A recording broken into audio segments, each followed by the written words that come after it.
പലപ്പോഴും നമ്മളുടെ അടുത്ത് പേഷ്യൻസ് വരുന്നത് ഈ അമിത രക്തസ്രാവം എന്ന് പറഞ്ഞു കഴിഞ്ഞാൽ കൂടുതലായിട്ട് മാസമുറയുടെ സമയത്ത് രക്തം പോകാന്നുള്ളത്.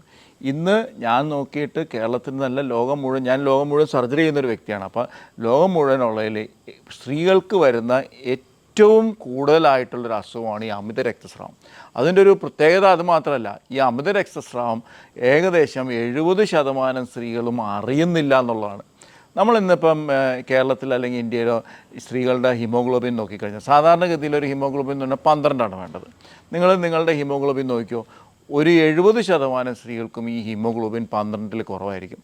അതിൻ്റെ കാരണം എന്താണെന്ന് വെച്ചാൽ ഈ അമിത രക്തസ്രാവമാണ്. അപ്പോൾ ഇതിൻ്റെ ഏറ്റവും വലിയ പ്രശ്നം എന്താ വെച്ചാൽ സ്ത്രീകൾക്ക് ഈ അമിത രക്തസ്രാവം എന്ന് പറയുന്നത് എന്താണെന്ന് അറിഞ്ഞുകൂടെന്നുള്ളതാണ്. അപ്പോൾ അവർ പലപ്പോഴും വിചാരിക്കുന്നത് വെച്ചാൽ കൂടുതൽ ദിവസങ്ങൾ രക്തം പോക്ക് ഉണ്ടായാൽ ഇതൊക്കെയാണ് അമിത രക്തസ്രാവം എന്ന് പറയുന്നത്. അല്ലെങ്കിൽ എനിക്ക് ഭയങ്കരമായിട്ട് ക്ഷീണം ഉണ്ടായി. ഈ അമിത രക്തസ്രാവം എന്ന് പറയുന്നത് ഇതിനൊന്നും യാതൊരു ബന്ധവുമില്ല. അതെന്ന് പറയുന്നത് നമ്മളുടെ ശരീരത്തിന് ഉണ്ടാക്കാവുന്ന രക്തത്തിന് ഒരളവുണ്ട്. അതായത് ഒരു 80 ml രക്തമാണ് ഒരു മാസം കൊണ്ട് നമ്മുടെ ശരീരത്തിൽ ഉണ്ടാക്കാവുന്നത്. അപ്പോൾ ഈ നമ്മുടെ ശരീരത്തിൽ, അത് ഓരോ ശരീരത്തിനും വ്യത്യാസമുണ്ടാവും. നമ്മുടെ ശരീരത്തിൽ ഉണ്ടാക്കാവുന്നതിൽ കൂടുതൽ രക്തം മാസമുറ വരുന്ന സമയത്ത് ബ്ലീഡ് ചെയ്ത് പോകുമ്പോഴാണ് നമ്മൾ അമിത രക്തസ്രാവം എന്ന് പറയുന്നത്. അപ്പോൾ നമ്മളുടെ ഹീമോഗ്ലോബിൻ, അതായത് ശരീരത്തിൻ്റെ രക്തത്തിൻ്റെ അളവ് കുറഞ്ഞു വരുന്നു. ഇത് റെക്കഗ്നൈസ് ചെയ്യുന്നതിലാണ് ഏറ്റവും ഇമ്പോർട്ടൻറ്റ്. നമ്മൾ ഹെൽത്തി ആയിട്ട് നിൽക്കുന്നത് നമ്മളത് റെക്കഗ്നൈസ് ചെയ്ത് അതിൻ്റെ കറക്റ്റായിട്ടുള്ള കാലത്ത് അത് ട്രീറ്റ് ചെയ്ത് പോകുന്നതിലാണ് ഏറ്റവും ഇമ്പോർട്ടൻറ്റ്. നമുക്കിതെങ്ങനെ റെക്കഗ്നൈസ് ചെയ്യാം?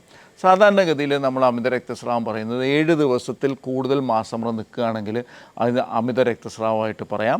അതുകൂടാതെ തന്നെ ഗർഭപാത്രത്തിനകത്ത് നമ്മൾ ബ്ലീഡ് ചെയ്യുന്ന ഈ ബ്ലഡ് ദ്രാവകമായിട്ട് പോകാനായിട്ട് ഒരു ലിക്വിഡ് സൂക്ഷിച്ചിട്ടുണ്ട്. ആ ലിക്വിഡിൻ്റെ പരിധിയിൽ കൂടുതലായിട്ട് ബ്ലഡ് വരുമ്പോൾ ഇത് കട്ടയാവും.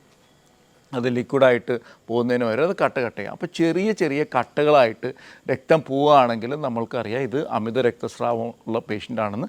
അപ്പോൾ ആ പേഷ്യൻറ്റിന് നമ്മൾ ബ്ലഡ് ടെസ്റ്റ് ചെയ്യുമ്പോൾ 12 കുറവാണ് രക്തമെങ്കിൽ, രക്തത്തിൻ്റെ അളവ് 12 ഹിമോഗ്ലോബിൻ എന്ന് പറയും. ഹിമോഗ്ലോബിൻ 12 കുറവാണെങ്കിൽ നമ്മൾ അമിത രക്തസ്രാവമായിട്ട് പറയും. അപ്പോൾ ഇത് ട്രീറ്റ് ചെയ്യേണ്ട ഒരു സാധനമാണ്. ഇത് ട്രീറ്റ് ചെയ്യുന്നത് പലപ്പോഴും സർജറി മാത്രമൊന്നുമല്ല, പലതരം ട്രീറ്റ്മെൻറ്റ് ഉണ്ട് ഈ അമിത രക്തസ്രാവത്തിന്. ആദ്യം നമ്മൾ അതിൻ്റെ കാരണം കണ്ടുപിടിക്കണം. ഇപ്പോൾ കാരണം നമ്മൾക്ക് ഒരു കാരണമില്ലാതെ വരാം. നമ്മൾ ഡിസ്ഫങ്ഷണൽ യൂട്രൈൻ ബ്ലീഡിങ്, അതായത് പേഷ്യൻറ്റ് സംബന്ധിച്ചോളം ഒരു കാരണമില്ലാതെ വരാം. അതായത് ഫൈബ്രോയിഡ് അങ്ങനെ ഒന്നും ഉണ്ടാവില്ല. അതുകൂടാതെ ഫൈബ്രോയിഡ്സ് വരാം, അതായത് ഗർഭപാത്ര മുഴകൾ വരാം. അതുകൂടാതെ ഗർഭപാത്രത്തിൽ വരുന്ന അസുഖങ്ങൾ, അതായത് അഡിനോമയോസിസ് അല്ലെങ്കിൽ ചെറിയ പോളിപ്പ്, അങ്ങനത്തെ പല കാര്യങ്ങൾ കൊണ്ടും ഈ അമിത രക്തസ്രാവം വരാം. അതുകൂടാതെ തന്നെ ഈ ഗർഭപാത്രത്തിൻ്റേതായിട്ടുള്ള പ്രശ്നമല്ലാതെ ഗർഭപാത്രത്തിൻ്റെ പുറത്തുള്ള പ്രശ്നം, ഫോർ എക്സാമ്പിൾ തൈറോയിഡിൻ്റെ പ്രശ്നങ്ങളുണ്ട്, രക്തം കട്ട പിടിക്കാത്ത പ്രശ്നങ്ങളുണ്ട്. ഈ കാരണങ്ങൾ കൊണ്ട് പോലും അമിത രക്തസ്രാവം ഉണ്ട്. അപ്പം നോർമലായിട്ടുള്ള സ്ത്രീകൾക്ക് വരെ, അതായത് ഞാൻ പറഞ്ഞില്ലേ 70% സ്ത്രീകൾക്ക് വരെയും ഈ പ്രശ്നങ്ങളുണ്ട്. അത് വ്യക്തമായിട്ട് ട്രീറ്റ് ചെയ്യേണ്ട ഒരു കാര്യമാണ്. അതിന് കറക്റ്റായിട്ടുള്ള ട്രീറ്റ്മെൻറ്റ് ഉണ്ട്. പലപ്പോഴും സംഭവിക്കുന്നത് എന്താണെന്ന് വെച്ചാൽ ഈ രക്തം ഉണ്ടാകാനുള്ള ഗുളികൾ കഴിക്കും. രക്തം ഉണ്ടാകാനുള്ള ഗുളികൾ കഴിക്കുകയല്ല, രക്തം ആദ്യം പോകൽ നിർത്തുക, പോകൽ കുറയ്ക്കുക, എന്നിട്ടാണ് രക്തം ഉണ്ടാകാനുള്ള ഗുളികൾ കഴിക്കുന്നത്. ഞാൻ പലപ്പോഴും പേഷ്യൻസിൻ്റെ അടുത്ത് പറയുന്നത് വെച്ചാൽ കുടത്തിനടിയിൽ തുളയുണ്ടാക്കിയിട്ട് നിങ്ങൾ മുകളിൽ കൂടെ വെള്ളം ഒഴിച്ചാൽ അത് കുടത്തിൽ നിൽക്കില്ല. അതുപോലെ രക്തം ശരീരത്തിൽ നിന്ന് ഓരോ മാസവും പോകുന്നത് നിർത്തിക്കഴിഞ്ഞാൽ തന്നെ നമ്മളുടെ ശരീരത്തിൽ ആ രക്തം നിൽക്കും. പോകുന്നതിൻ്റെ അളവ് കുറയ്ക്കുക, പോകുന്നത് നിർത്തുക എന്നുള്ളതല്ല.